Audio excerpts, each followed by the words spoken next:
The life of Huangdi, the ancestor of Han nationality in China. Huangdi, Yellow Emperor, was the son of Xiaodian. His surname was Gongsun, and his prename Zuanyuan. Born a genius, he could speak when a baby. As a boy he was quick and smart, as a youth simple and earnest, and when grown up intelligent. In the time of Zuanyuan, Xinnong became enfeebled. The princes made raids on each other and harassed the people, but Xinnong could not chastise them, so Zuanyuan exercised himself in the use of weapons of war, so as to be able to punish irregularities. The princes all came and did homage, but Qiyu, the fiercest of all, could not be subdued. Yandi, Flame Emperor, wished to oppress the princes, so they turned to Zuanyuan, who practiced virtue, marshaled his men, controlled the 5 elements, cultivated the 5 kinds of grain, pacified the nations, and went over all parts of his country, training black bears, grizzly bears, foxes, panthers, lynxes, and tigers. He, with their aid, fought with Flame Emperor in the desert of Bangquan and, after 3 battles, realized his wishes. Qiyu was a rebel, who did not obey the emperor's command,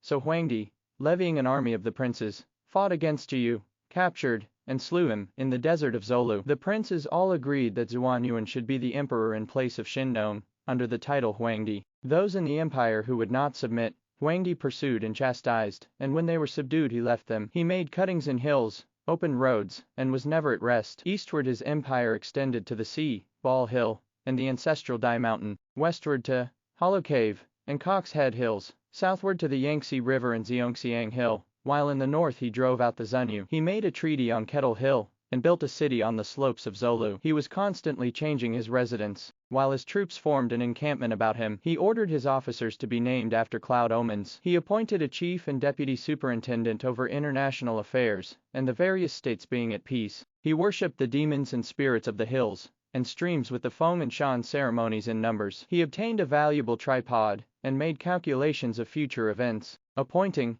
Chief of the Winds, Strength Governor, Ever First, and Great Swan, to direct the people to act in accordance with the celestial and terrestrial arrangements, the dark and bright prognostications, the disputations on life and death, the planting of the crops, plants, and trees in their seasons, and the transformations of birds, beasts, insects, and moths. He also prepared a record of the movements of the sun, moon, and stars, the flow of the tides, and the properties of clay, stones, metals, and gems. He devoted much careful attention to these things, and his observation was applied to ascertaining how fire, water, wood, and other elements could be used economically. There was an auspicious omen of the earth's energy, and he was therefore called Yellow God. Huangdi had 25 sons, of whom 14 received surnames. Huangdi lived at Zuanyuan Hill, and married a woman of Western Range, land called Lizu, who was his principal wife, and bore him 2 sons, both of whose descendants held imperial sway. The eldest, named Zhuangxiao, or Qingyang,